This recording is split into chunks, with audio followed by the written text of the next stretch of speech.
So this last one pretty much speaks for itself. It's one of my most personal pieces, and it's going to dive right into it.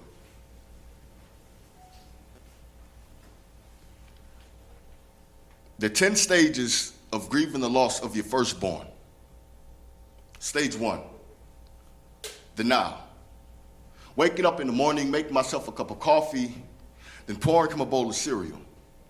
It's not till the Fruity Pebbles are completely soggy that I realized he won't come stampeding down those stairs just to devour his breakfast, drink from the bowl, and flaunt a beautiful milk mustache. Or walk into his room to dress him for daycare just to stand in the doorway trying to grasp the reality of the emptiness. Stage 2, isolation. Don't call. Don't text, no noise, no reminder that the world is still out there revolving, even though the sun, my son, would just snatch from the sky. See, people have a tendency to try to pretend to understand your pain. It comes across a bit insulting. So you don't know my struggle. 1 million of your tears wouldn't form a river big enough to wash away my pain, my sorrow, my anger. Stage 3, anger, followed by more anger, a volcano beating inside of my chest. God, where were you? I waited for you patiently in the waiting room for you to walk through those doors with miracles just bulging, pouring out of your pockets. You let me down. Have you ever been so angry that you want to strangle God? Make him choke on his mysterious ways? How was this a part of your plan? Answer me. Answer me. I said, answer me, please.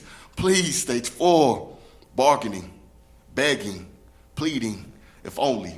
If only I had a time machine. If only I had more questions, been more present, paid closer attention to the signs. Clearly, this wasn't meant, so tell me, what wing of which butterfly must I break to prevent the ripple that caused this effect? I guess a mess is what I needed.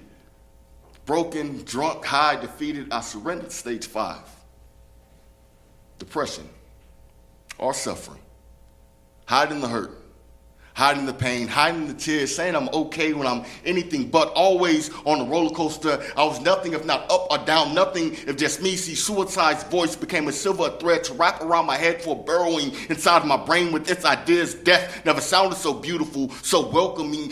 Shiny razors bound to cut my sorrows into shreds. So tell me, what risks must I cut for bad blood to be bled? At least I'd see him again. He loved me.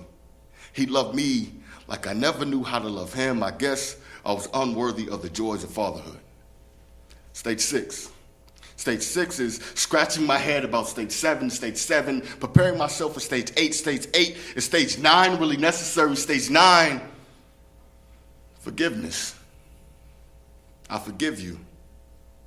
No, I forgive me. Understanding that to forgive does not mean to forget, but rather remembering never to stand emotionally stagnant in the wet cement of what broke you. You might get stuck that way.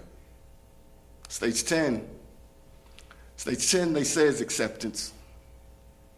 They say acceptance is 7 years later, 2 beautiful daughters. The void is still there. It's just different now.